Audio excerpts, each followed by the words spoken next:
Have you ever completely blown it? Just completely blew it. Your life's going along great. Your spiritual walk is doing good. And then you just completely blow it. You get into some sin. You're justifying it somehow. And then it just all blows up around you. It's gone nuclear and it is a mess. Well, it's not the first time it's ever happened, nor will it be the last. We actually see it happen in the Bible with David. Yes, David, from David and Goliath, later became King David of all Israel. And he's on his roof, and he sees Bathsheba, and he is intimate with her, and he gets her pregnant, and he has her husband killed. And then the prophet Nathan comes and confronts him. He tells him a story or a parable about a rich man and a poor man. And the rich man takes the poor man's only lamb and feeds it to a traveler for dinner. And then King David says, "This is horrible. This man deserves to die. You should pay him back fourfold for this lamb." And then the prophet Nathan says, "You are the man. You are the man. You are that rich man. You are the man." David, broken over his sin, says in verse 13 of 2 Samuel chapter 12, "I have sinned against the Lord."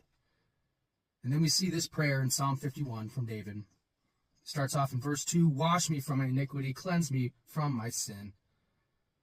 He hasn't waited for the problem to go away. He's still dirty from these sins. He hasn't cleaned himself up. The mess is still there. Verse 3 says, "My sin is ever before me, ever before me." He is owning his own sin. My sin is ever before me. Verse 4, he says, "Against you and only you I have sinned." He has sinned versus God. Even though there's a mess, he has sinned versus God.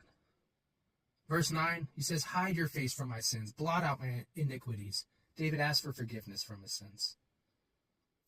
Hide your face. Forget these things. And then he repents. He says, "Create in me a clean heart. Renew a steadfast spirit," turning from his sin to God. And last in verse 11, he says, "Restore to me the joy of your salvation." The joy of your salvation. That joy he felt after God pulled him out of scrape after scrape after scrape. So if you've blown it, if you've completely blown it, don't wait around. Don't wait around for the mess to get cleaned up. Own up to it. Don't put the blame on the roof or Bathsheba. Own up to it. It's your sin. Realize that it's versus God, even though it hurt other people. Then ask for forgiveness and repent. Ask for a clean heart and a renewed spirit to let the joy of your salvation be restored to where it was when you first came to the Lord. That joy you had then can be restored.